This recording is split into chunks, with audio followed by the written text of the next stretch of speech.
Hey guys, Birdie here with Redbird Designs, and we are doing our February Joybox tutorial today. We are doing the rainbow, be a rainbow in someone else's cloud with this super chunky art with 3 layers, and I love the dimension that it gives. And I've also included options for you guys. If you didn't want to put the quote on there, you could leave that out. You could also leave this out and paint the pot something else that doesn't reflect St. Patty's Day, but I also wanted to do just a little hint of St. Patty's decor if you wanted to do that. We haven't done any St. Patty's Day in Joybot since the beginning, so I wanted to put a little play on that if you so choose to do so. So this one is a super simple paint, no new techniques here. It's just all about the layers and getting those all glued up right. So the assembly is where we're going to see more detail coming in. So let's dive into it. And we're playing with lots of colors today. If you haven't watched the unboxing and supply video, go watch that. The link is in the description for you. But that talks about the supplies and things that you're going to need. It also talks about all the pieces here and how they kind of all go together too. So if you're like, I don't need to watch you paint, I just need to know how to put it together and what kind of how it all goes, the supply videos for you. So I also want to welcome 2 new members this month. Super excited you guys are with us. Make sure to check out the Facebook group if you haven't already joined that. It's where we post our pictures and just encourage and inspire one another there in that group. So go check that out. If you're watching this on YouTube and not in the Facebook group, obviously. So, all right, let's get started. So with this video, because it's mostly just painting, no really big techniques being shown here, I am going to try and shorten the video and do a speed through just the painting process.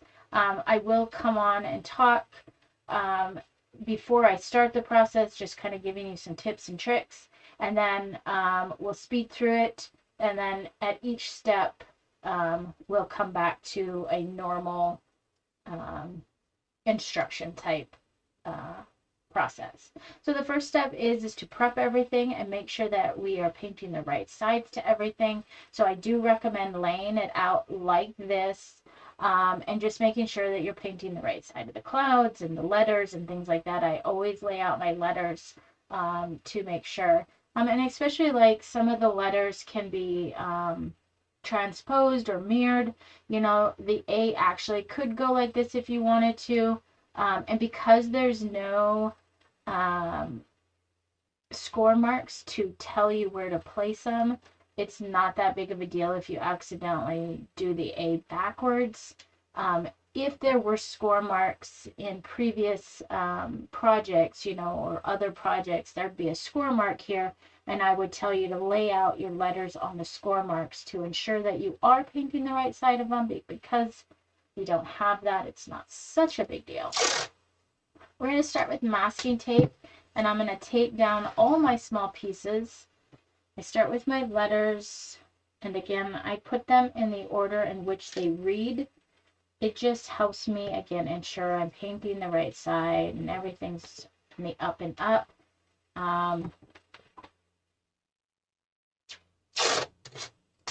And really, this is all that needs to be taped down are the letters. You can tape the rainbow in the clouds and stuff, but they're fairly good size that you probably don't need to tape them down if you don't want to.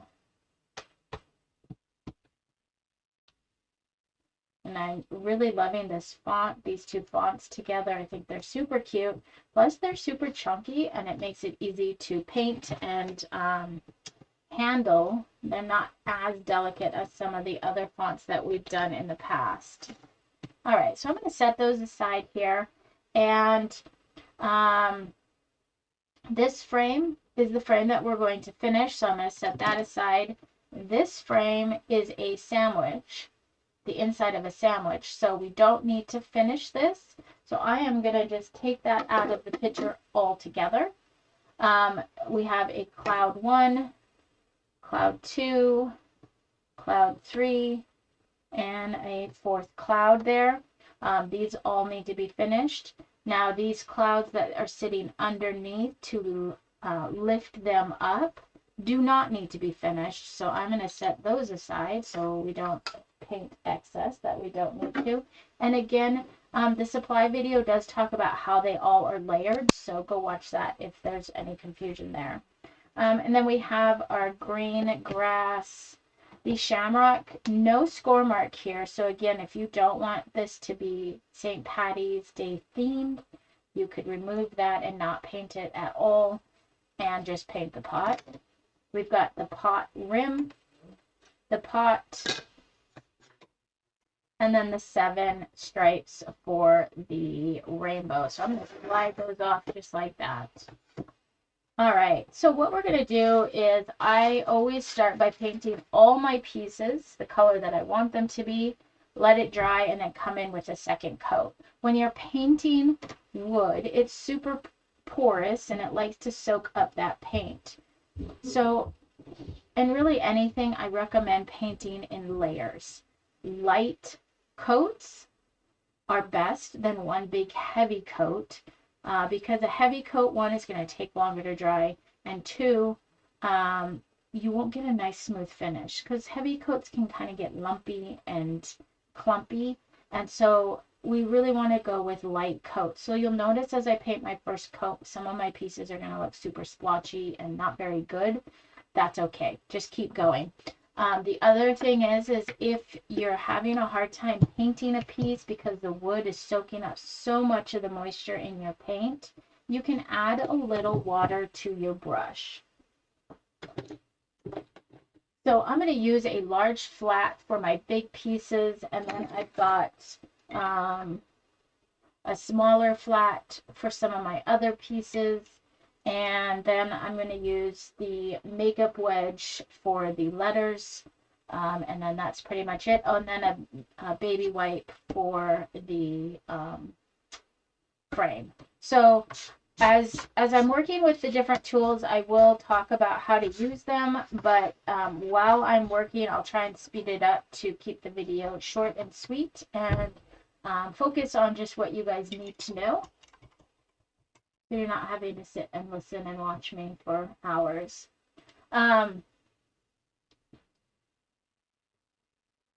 What else was I going to say? So for the large piece, I'm going to paint the background, which is the blue sky. So that's really all we need to focus on is where the sky pieces are going to show. And I can't remember if I said it, but when you're using a brush, having a little water in your brush helps that paint flow. I think I was getting to that point and then I got distracted by the list of tools I was using. I'm not sure. So just a little water in your brush, not a lot that it's going to drip, right? And then I just push my paint, or I fill up my brush, kind of tapping it in that paint. It also releases some of that water and kind of just creates kind of a soupy paint, which is what I want for my first coat. Okay, so the score marks help us know where we need to paint, and you can paint right over those because you'll still see them through the paint. They're very thin, semi-deep cuts in the wood, so it takes quite a bit of coats to cover them up, which is nice because we can put our multiple layers on and still see those score marks coming through. This blue is a really nice blue. It covers fairly well, but you can kind of see where it's splotchy and well, still need a second coat. Okay. All right, so I'm going to put that aside. That's all we need to paint on that piece. And then we're going to do the frame next. I'm using an antique wax, which is actually like a water-based stain and a wax material or ingredient This is the Waverly brand product from Walmart. It's one of my absolute favorites for creating a stained look. It's super easy to use, dries fast, and it isn't stinky at all. If you don't have this, you can use just a wood or a dark paint color and apply it the same way, and you'll still get this faux stained look. I've got a baby wipe here. I wrapped it around my finger. I dip it in my paint, or in this case antique wax, and I just rub it on. The wetness in the baby wipe really helps push this paint around and give us that faux stained look. If you don't have a baby wipe, you can definitely use like an old rag that's been wetted or damp. It's damp. Works great too. So there we go. And this typically doesn't need a second coat unless you want it darker. You could let this dry and then come in with a second coat to get even a darker stained finish. But that allows us to see that pretty wood grain in the frame, and we are good to go. That piece is done. All right, so for the rest of the pieces, I'm going to speed the process up. I am just going to use my smaller flat brush to paint the pieces. And then for the letters, I'll do those right now while I'm talking here about techniques. I'm going to paint, did I do white or red or black? I did black. Whoops. For some reason I thought I painted my letters white. You could paint some of them white, except for the one on the cloud. So for a makeup wedge, I cut mine in half so I can get multiple uses, and then I even cut them down further. You'll see these small ones on my palette here. This is where I've let the paint dry on the end because I don't wash them, and then I just snip off the dry crusty bits so I can use them until they're about this size. This I use for applying glue, which we'll talk about here in a bit. But this is a new one. I've cut it in half this way because I didn't need the huge surface that you have on a makeup wedge. This is typically how they come. This is just way too much and a waste to just do these small letters, so that's why I cut it in half. And then when you're using your makeup wedge, the key is to use a small amount of paint. So what I'll do is I'll dip it in the paint itself, my little blob of paint, and then on a clean surface of my palette, I'll just tap, tap, tap. Just right on the same spot, tap, tap, tap. What that does is that helps that makeup wedge soak in the paint, and then it's not globby and going to make a mess on my edges, because I like to keep my edges nice and dark as they are from the laser. I think it helps and I went in the wrong color.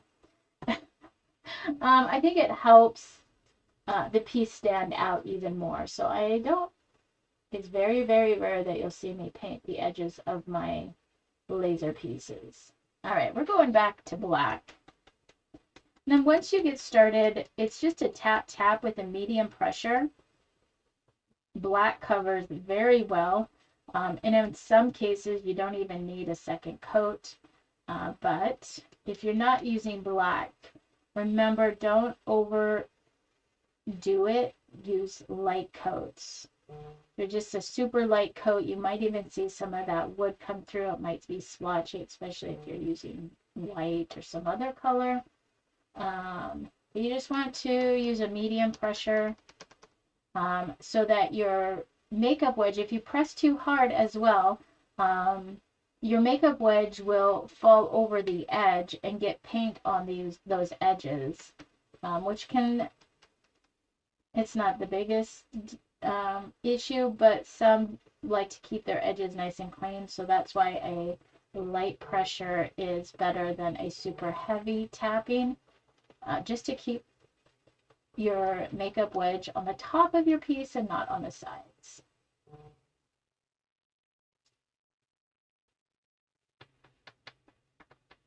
Acrylics paint dries super fast, and I know some are like, oh, multiple coats sounds overwhelming as opposed to just one heavy coat. But you'll be so much more happier with the results if you do two two light coats as opposed to one heavy. Your finish will be so much more smoother and prettier. And acrylics dry super fast. So by the time I am done with my first coat on everything, with my light first coat, I'm ready for the second coat. It's not going to take me, I don't have to walk away for hours and come back to it. It's dry by that time. And even this right here is dry. I'm not getting any black paint. So light coats dry super fast and will give you a better finish. All right. So let's get out our other colors. I've got my white out. I'm going to pour my rainbow colors out. I've already got the blue.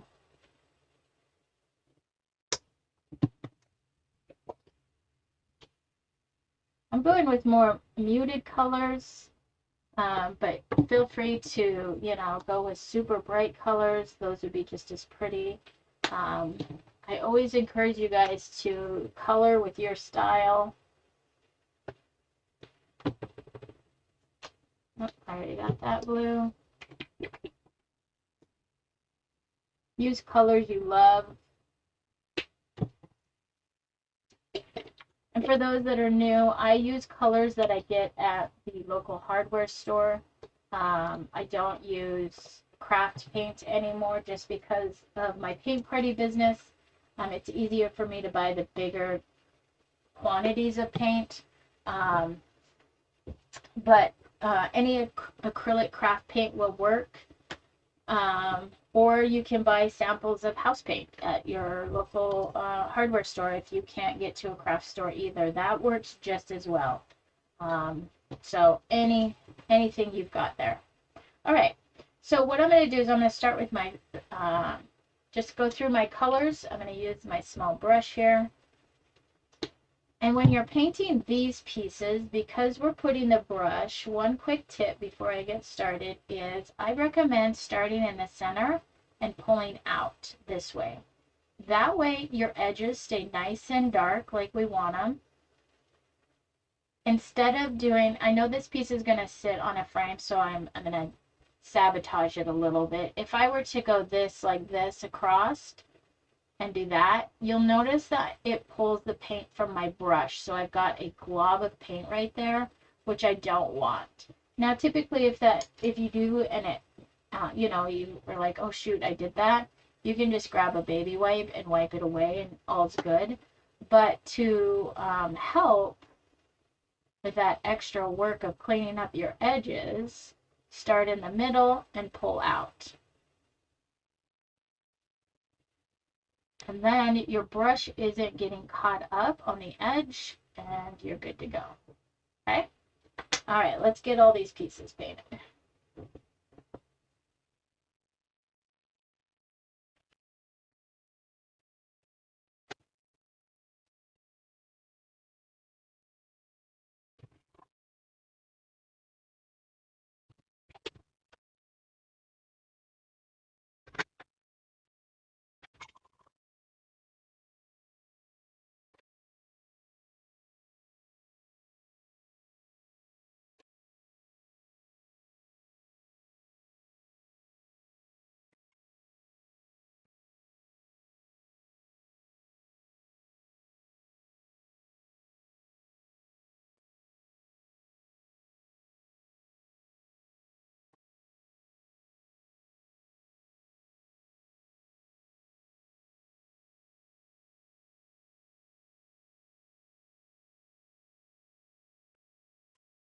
Okay, so we have all of our pieces painted. You can see how they look pretty splotchy. We're still, that light coat does look terrible, but trust the process. That second coat is going to look great. So I'm just going to set this right on here. This is already dry, so we are ready to roll through our second coat, doing the same thing we did the first time, just with another layer. Now, before you start, I do want to show you that, or let you know that wood is just a bunch of tiny fibers of wood, essentially. And when it gets wet, those little fibers, they were flat, they like to stick up. So what was once smooth, like right here, it's super smooth. But right here, I can feel that it's super rough from where I applied the paint. And I don't know if you can even see some of those fibers you can even see standing up. The next step then is to just kind of sand it before you paint it. I can't sand everything right now, so I sand and then I put my second coat, move on to the next piece, sand, second coat. I'm just using a fine grit. This is a 220, a 400, a 380, I think. Even a 120 will work for you. Here's a 400. Will work for sanding, and this is just a piece of sand paper. You can get these at the dollar store, any hardware store. You can also get the sanding blocks if that's easier. I don't have the one I usually use right in front of me. I kind of lost it. I'm hoping I didn't accidentally throw it away. But regardless, any sort of sandpaper will work. And what you're going to do is we're just doing a very light sand. We don't want to sand so hard that we remove the finish. What we're doing is we're just knocking those fibers down that are standing up. Some of the finish might get removed, but we shouldn't see any wood underneath or coming through our sanding.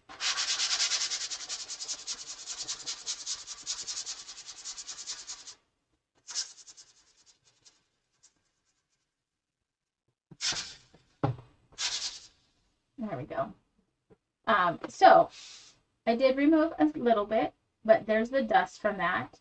And I don't see any wood. I didn't sand it so hard that I sanded it completely off. Okay, so that's all you need, just a light sanding, and now it's back to smooth. I don't even see those fibers anymore. It looks great. I'll typically have a damp rag, a baby wipe, to wipe off the dust, and then I'll apply my second coat to all my pieces. So let's go through and do that next. I'm just going to roll right through all our colors again.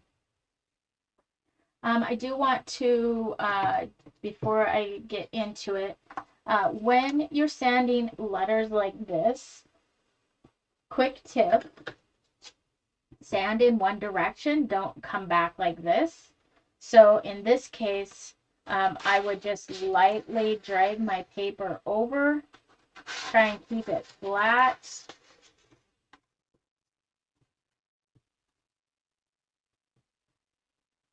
And that's all I needed to knock those fibers down. Because if you try and do this, these could possibly break.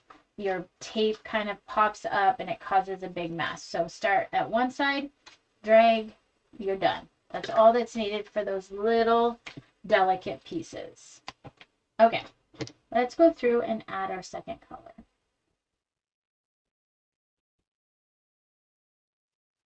Or our second layer, excuse me.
All right, so we have All right, so everything has, let me just move these. Now that the second coat is on, I don't want to mess that up. I'm typically pretty messy with my first coat, not really caring too much, but my second coat is kind of where I put my efforts in. So let's not mess that up. All right, so what we can do now is we can start assembling. I'm going to put my first layer on. So I'm going to bring back one frame, the frame that we did not finish, and apply glue to that. There's my glue. There we go. Glue goes a long way, so don't get too heavy with the glue. Especially if you're using like a super glue or an instant adhesive glue, you don't need a lot. This is home decor. It doesn't need to withstand hurricanes and strong winds and all that. All right, so while this is setting up, I'm going to make sure my outside edges are nice and aligned. Kind of give it a push down, get that glue squeezed around. Glue can create kind of a slippery surface, and so you really just want to keep an eye on your corners. Sometimes when I clamp, they like to slide, so keep an eye on that. We want all of our edges to be in line.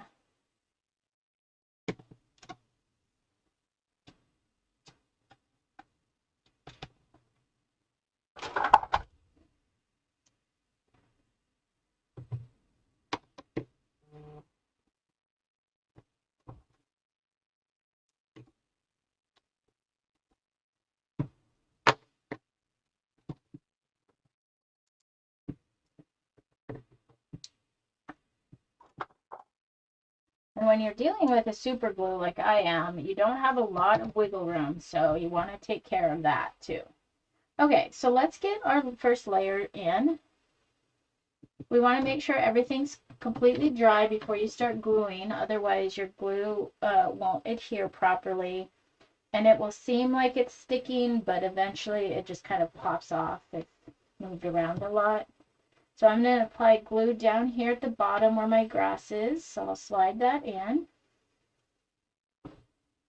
You can apply it to the piece or the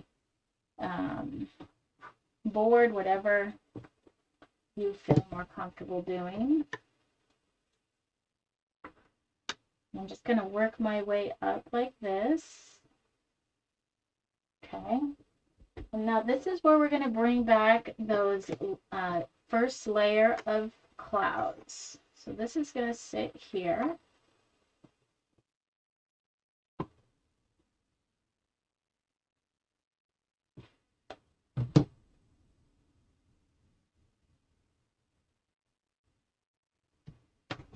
Don't be afraid to move your piece around so you can see all of your score marks. You get everything aligned properly. You should just barely be able to see them on the outline of all the pieces. Just a faint outline. And all of the pieces, you're going to have a little bit of a gap from where the laser cut. So the laser has a thickness. It's about 0.01 inch thick. So don't be nervous if you're like, I have a little bit of a gap here and there. That's totally normal.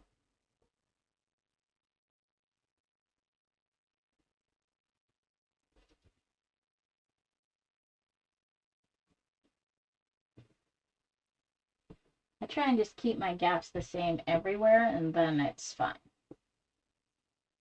It gives us a little bit of playroom when fitting our pieces together, because if they all were super tight, it would be hard to put your pieces in due to inconsistency in wood and stuff. So it's nice to have that little bit of wiggle room to get your pieces to fit. Okay. Just putting in our rainbow next. I just put glue down on all the area of the rainbow. And I'm just dropping in my stripes.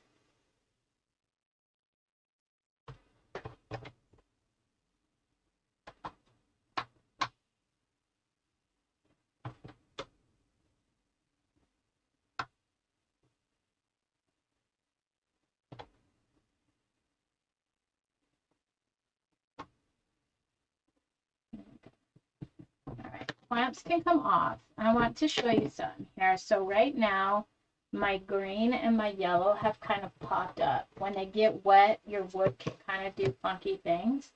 But what I'm going to do is I'm going to grab a weight and place it just on those two pieces that are popping up. And that will hold them down while they glue so that they get a good adhesion. Because once the glue sets up, those won't pop up anymore. But you have to give that glue time to work. If you like give it only like 5 seconds and it's still popping up, the glue hasn't really had a chance to do the work it needs to. So be patient with that process. Okay, while those are setting up, I'm going to take my piece for my cloud here and my little wedge that sits there.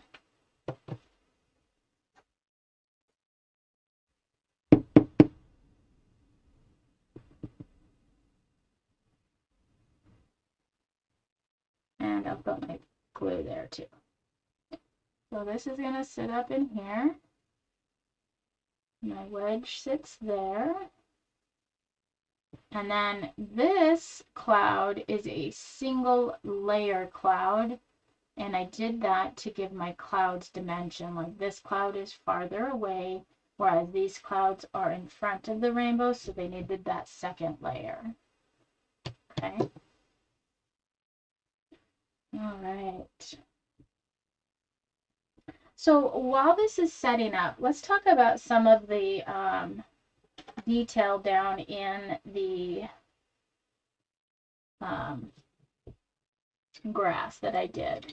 I used a small liner brush for this, and I took the green that I used in my grass and I grabbed a little bit of white to lighten it up. And I was going for adding little grassy bits. They kind of look like hearts. But what I did was I took my brush and pointed it up and I just pressed down. No brush stroke. And then I turned it the other way, set it, press. Kind of went up that way, set it, press, up the other way. We're creating little V's or little hearts. And I'm just going to randomly do that on my grassy area while my glue sets up here, and then we'll finish gluing up the other bits, the second layer.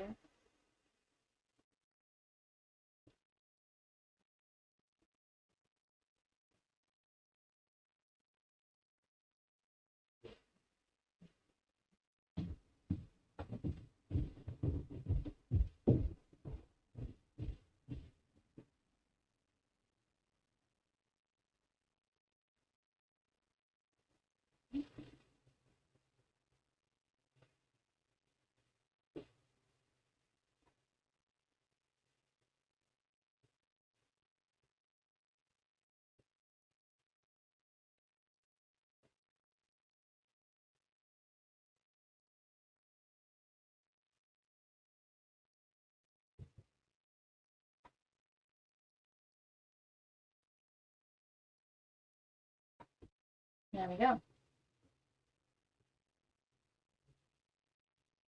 Some of them got a little too fat. Careful about how much paint you have in your brush. It can cause them to get a little chunky. That's all right. I like how random it is. So that's how we did that. Now let's check this. Everything's sitting down. Perfect. So again, be patient with your glue. Let it work for you. I see a lot of people like in classes and stuff, whether they put too much glue on and they're like, it's not staying down. It's like, well, with that much glue, it takes time for that glue to set up and really work. Okay, so before we get our pieces on, let's bring the stained frame in and get that on.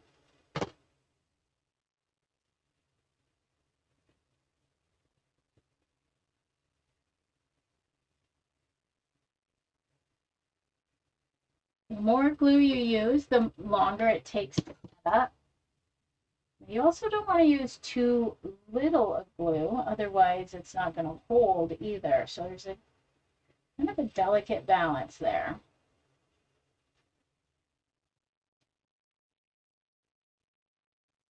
And even just putting this frame on, doesn't that look great?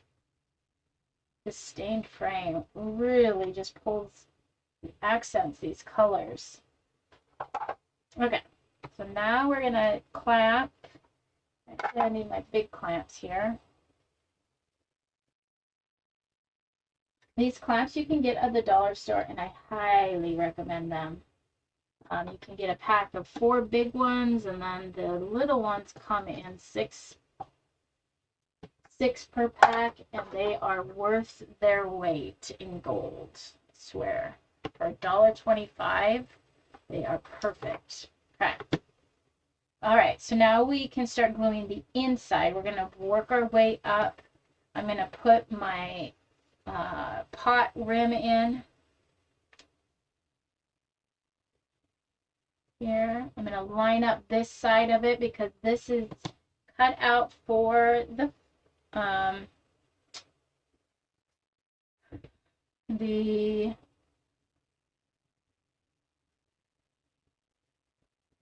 cloud, excuse me. Put our cloud in and see how that kind of overlays in over the pot.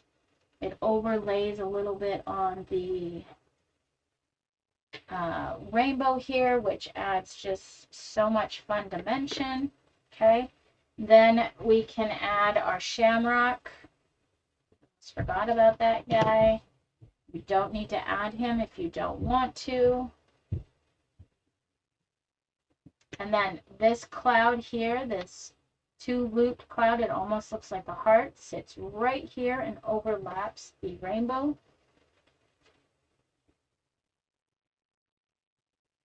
This one is the way it is, and then this one sits up here.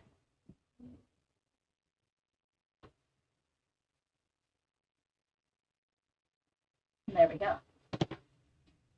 Take these off now. They are set.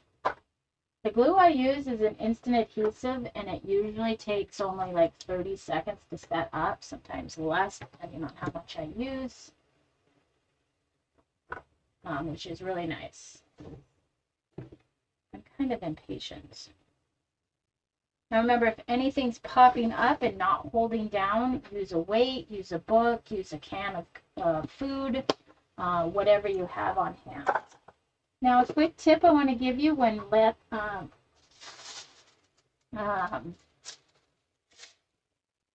gluing up the letters. Couple tips. Let me put my lid on here so this doesn't dry out. I'm going to set this aside real quick. So when we're going to pull the tape off, don't pull your pieces off the tape like this because it causes the pieces to possibly break. I lay them upside down and I slowly just pull the tape away. Revealing a little bit here, I'm able to hold my finger on that and then just kind of work my way slowly down the letters. Just kind of rolling that tape away. And that gives the letters, the words, a solid surface to sit on, so they're not bending when we're pulling it the conventional way. Okay. And I'm just going to set these on here to start to get an idea of where I want them.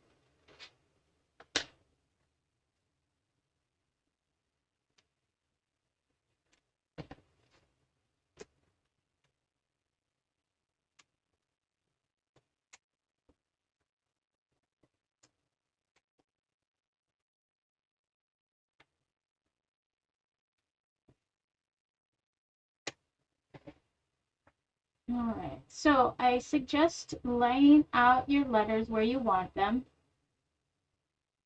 And getting your layout in plan here.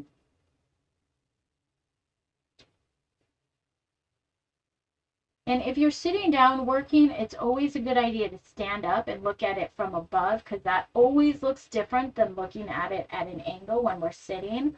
I have the luxury of having the camera right above me, so I can look at the screen up there and make sure everything's okay. But I do recommend standing over it and kind of just seeing that everything's where you want it. And then once you have it ready, I just leave it and remove one piece at a time and put them back where they were.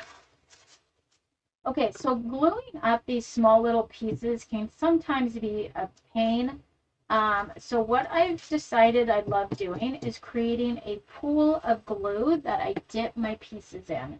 So I have my pool here, and I'm going to grab this piece, and I'm going to drop it in my pool, and then kind of give it a little jiggle, and I'm going to lift it up, and then bring it over here, and it's got just the right amount of glue on it. The other thing you can do,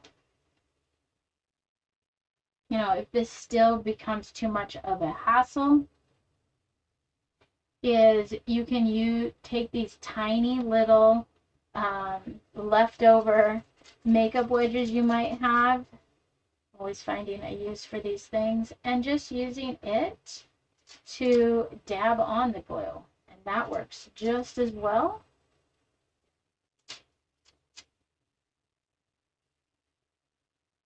And I don't worry about getting the entire thing. I try and get like 90% of it, because that's really all I need with this super glue that I'm using.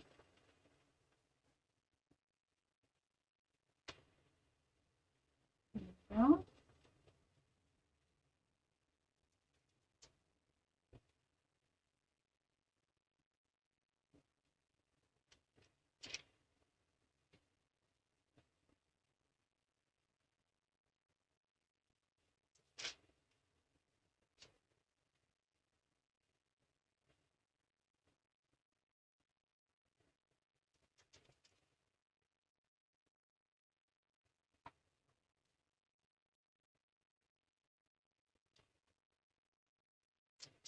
Sometimes these bigger letters, it's easier, these words, to just do a tap tap with this than lay it in this pool here. Otherwise your pool ends up having to get pretty big, and it's kind of a waste of glue. I'm just going to center that right in that cloud there. And there we go. Then I just roll this up, pop it away. And there we are. So, couple last minute things before we finish. Is I want to add some detail to my clouds. So I'm going to use my small round, and I'm going to make a super light gray using some of the white on my palette. I'm going to add just a little black to it. Don't want it too dark. But what I'm going to do then is come in with that gray and just add some outlines to the outside bit. And I'm going to bring that line just a little bit into the cloud to give it that fluffy look.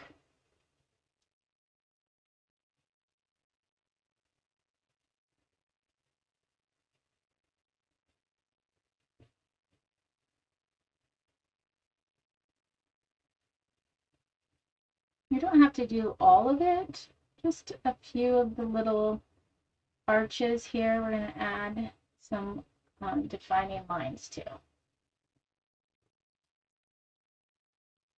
And it's super light, just very subtle. You can make them darker if you want. And then I'm going to just go right into my white, and I'm going to add some highlights to my pot here.